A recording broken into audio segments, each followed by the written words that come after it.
गणपतीला जाताना म्हणलेली मी गणपतीला आता चालू सांगला तेव्हा दिवाळीला म्हणलेलं माझं मन मला सांगायला म्हणलं माझं मन मला सांगायला म्हणलं अंबू भाऊजीने यायचं म्हणले 100%. आजचा व्हिडिओ थोडा लेटेस्ट पडतोय बरं का, कारण आज होता आहोंसाठी खूप खास दिवस आणि त्याचबरोबर थोडंसं दुःखही. नमस्कार, मी दिव्यानी. तर सगळी कामे आवरली. स्वर्ण आणि बब्याला शाळेतून आणण्यासाठी निघालो. त्यांना घेतलं घरी. आल्यावर बब्या गेला आईंसोबत आणि आम्हाला जायचं होतं सांगलीला बाप्पांचं दर्शन घेण्यासाठी. पण 12 वाजून गेल्यामुळे दर्शन काही घडलं नाही. सकाळचं छान असं सरप्राईज देऊन झाल्यावर संध्याकाळी केलं मस्त असं सेलिब्रेशन. ताई भाऊजी आहोंना सरप्राईज देण्यासाठी आले होते.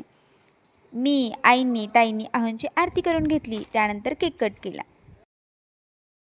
वहिनीला उडवून ठेवशील बाबा आमच्या सार सार सार.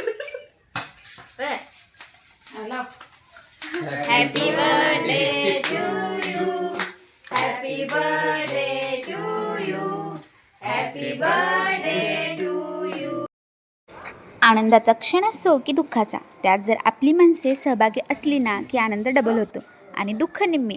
प्रत्येक क्षण आनंदाने जगायचा असेल तर छोटे छोटे क्षण सेलिब्रेट करणं खूप गरजेचं आहे. आणि ह्याच आठवणी आपल्याला आयुष्यभर जपायच्या आहेत. आहोंचे मित्र जवळजवळ 8 ते 9 वर्षांनी आहोंना भेटण्यासाठी आणि त्यांचं बर्थडे सेलिब्रेशन करण्यासाठी आले होते. मित्र कितीही असो पण जपलेली मैत्री शेवटपर्यंत साथ देते. मग ती मैत्री दोन्हीकडून जपली पाहिजे बरं का. आणि हे मित्र भेटले की त्यांच्या अशा काही करामती चालूच असतात. फायनली सगळ्यांनी आहोंना केक भरवला. इथला बर्थडे झाला आणि आहोंच्या चुलत भावांनी सांगलीतही त्यांचा बर्थडे सेलिब्रेट केला. आहो घरी आल्यावर स्वर्णने असं काही काम केलं ज्याच्यामुळे त्याचा हात झाला फ्रॅक्चर. बब्या आणि स्वर्ण खेळताना स्वर्ण पडला बेडवरून आणि त्याच्या हाताचे बोन डायरेक्ट क्रॅक झाले. दवाखान्यात दाखवून हाताला नॉर्मल ड्रेसिंग करून घेतले. बब्याची आत्ती जाणार होती त्यांच्या गावी. तिचा पाय काय घरातून निघत नव्हता. पण काय करणार, आरुरुदाला घरात सोडून आल्या होत्या. आम्ही जावं तर लागणारच होतं. तर असा गेला आजचा दिवस. तुमची ही मुलं अशा करामती करतात काय ते नक्की सांगा. काल झाला बड्डे.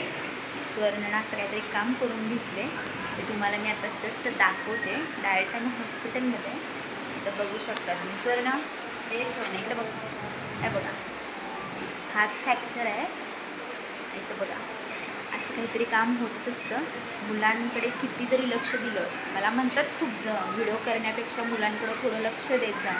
मुलांकडे एवढंसं नकळत जरी लक्ष इकडं तिकडं झालं तर मुलं तेवढ्यातनं काहीतरी कारभार करून घेतातच. हे त्याचं उदाहरण आहे. तुम्ही ते बघू शकता समोर. आणि आहोंचा बड्डे आणि त्यात करून घेतलं स्वर्णनं असं काम. आहोंना आयुष्यभराची आठवण राहिली आहे की त्यांचा बड्डे आणि तो पडला आहे. तर भेटू अशाच एका नवीन व्हिडिओमध्ये. Bye bye.